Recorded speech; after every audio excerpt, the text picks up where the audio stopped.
अस्सलाम वालेकुम दोस्तों, मेरा नाम है समर। आप देख रहे हैं एक्सप्रेस व्लॉग।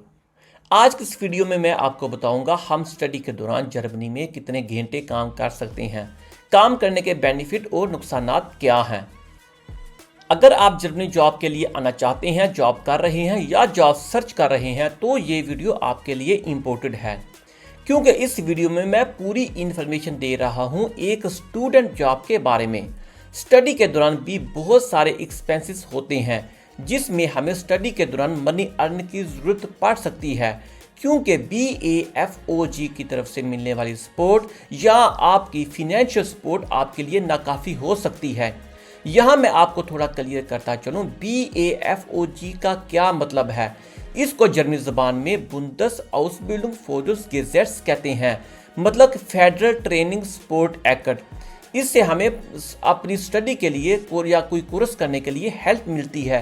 ये गवर्नमेंट का एक अदारा है जो हमारे स्टूडेंट की हेल्प करता है, या हो सकता है आपको कोई फिनेंशियल सपोर्ट वगैरह भी ना मिले। फिर आपके पास एक ऑप्शन रह जाता है, एक वक्त में काम करना और साथ पढ़ना। फिर हमारे पास एक ऑप्शन है पार्ट टाइम जॉब। हो सकता है ये जॉब हमारे फ्यूचर में काम ना आए, लेकिन हमारी फिनेंशियल सपोर्ट के लिए काफ़ी हेल्प दे सकती है। जब भी स्टूडेंट कोई जॉब करना चाहता है तो इसके माइंड में कुछ सवालात आते हैं, जैसा कि मुझे टैक्स अदा करना पड़ेगा, इंश्योरेंस के बारे में, क्या मेरी पार्ट टाइम जॉब BAFOG मेरे एंटाइटलमेंट को अफेक्ट करती है। मैं आज तक इन तमाम सवालात को आपके साथ क्लियर करना चाहता हूँ। अगर आप स्टूडेंट वीज़ा पे जर्मनी आए हैं तो आप हर साल 120 फुल डे और 240 हाफ डेज काम कर सकते हैं। अगर इस लिमिट से ज़्यादा काम करते हैं तो आपको इमिग्रेशन ऑफिस मस्ट इन्फॉर्म करना होगा। आमतौर पर स्टूडेंट कोई भी जॉब स्टार्ट कर सकता है, लेकिन अक्सरियत में स्टूडेंट जो जॉब करते हैं इनमें रिटेल मार्केट में सेल्समैन का काम, या किसी रेस्टोरेंट पे वेटर का काम, या स्कूल कॉलेज यूनिवर्सिटी में ट्यूशन पढ़ाने का काम। अगर आप स्टूडेंट ट्रेनी बन जाते हैं तो आप अपने मुस्तकबिल के कैरियर का टेस्ट हासिल कर सकते हैं। दूसरा ऑप्शन ये है कि आप जिस यूनिवर्सिटी में पढ़ते हैं इसमें असिस्टेंट का काम भी कर सकते हैं। मज़ीद आप ये भी काम कर सकते हैं, मिसाल के तौर पर यूनिवर्सिटी की लाइब्रेरी में या प्रोफेसर के साथ तहकीकी लिटरेचर बनाने का काम। इनमें से अगर आपको कोई जॉब नहीं मिली या आप जॉब तलाश कर रहे हैं, nebenjob.de से आप जॉब तलाश कर सकते हैं, जिसका लिंक मैं नीचे डिस्क्रिप्शन में दे दूंगा। हम हफ्ते में 20 घंटे जॉब कर सकते हैं। अगर इससे ज़्यादा जॉब करेंगे तो हमें टैक्स अदा करना पड़ेगा। अगर आप इससे ज़्यादा जॉब करते हैं तो फिर आपको एक रेगुलर वर्कर माना जाएगा, ना कि एक स्टूडेंट। और ये कि हेल्थ इंश्योरेंस और BAFOG को अफेक्ट करेगी। आमतौर पर एक स्टूडेंट को टैक्स अदा करना पड़ता है अगर अर्निंग एक ख़ास हद से ज़्यादा हो। ये डिपेंड करता है कि आपकी आमदनी कितनी है।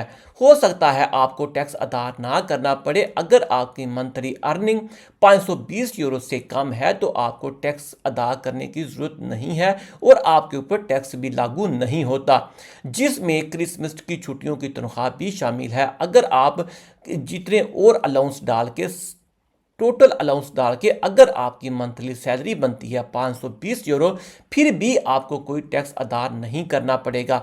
अगर इससे ज़्यादा होगी तो फिर आपको टैक्स अदा करना पड़ेगा। तो इसका मतलब है कि आपके पास एक पार्ट टाइम जॉब है, इसलिए आपको ज़रूरत नहीं है समाजी तहफ़्फ़ुज़ में कोई हिस्सा डालें या टैक्स अदा करें। आप अपने स्कूल कॉलेज यूनिवर्सिटी या जहां आप स्टडी कर रहे हैं इसमें छुट्टियों में काम कर सकते हैं। आप अपनी हॉलीडेज़ वाली छुट्टियों में महीने का 520 यूरो का काम कर सकते हैं, लेकिन फिर भी आपको टैक्स अदा करने की ज़रूरत नहीं है।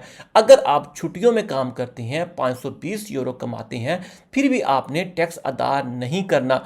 किसी भी सूरत में अगर आप छुट्टियों में काम करते हैं, आप जिसे हम उर्लोब गेल्ड कहते हैं, अगर आप क्रिसमस की जो भी छुट्टियां अगर आप 520 यूरो से कम कमाते हैं या 520 यूरो कमाते हैं तो आप टैक्स अदा नहीं करेंगे। अगर आप इससे ज़्यादा काम करते हैं स्कूल की छुट्टियों में, कॉलेज की या यूनिवर्सिटी की, तो फिर भी आपको टैक्स अदा करना पड़ेगा। لیکن آپ نے سال کے دوران کمائی ہوئی رقم ٹیکس سے ایکسپیشن آمدنی کی سطح سے کم ہے تو اگلے سال آپ کے ٹیکس ریٹرن کے بعد آپ کو واپس کی جائے گی۔ اس صورت میں جب آپ 6,240 سے زیادہ ایک سال میں نہیں کماتے، نہیں ارن کرتے، یعنی 520 فی مہینہ، ادروائز آپ کو BAFOG کے بینیفٹ اسی کے مطابق کم ہو جائیں گے۔ جو ہمیں بینیفٹ ملتے ہیں اسٹڈی کے لیے وہ کم ہو جائیں گے، اور ساتھ ہمیں ٹیکس بھی ادا کرنا پڑے گا اگر ہم 520 یورو سے زیادہ کام کرتے ہیں تو۔ اس کے بارے میں اگر آپ کے پاس کوئی مزید سوال ہو تو آپ مجھے نیچے کمنٹ کر دیں۔ اب آپ مجھے اجازت دیجیے، ملتے ہیں اگلی ویڈیو میں۔ آپ اپنا خیال رکھیں۔ اللہ حافظ۔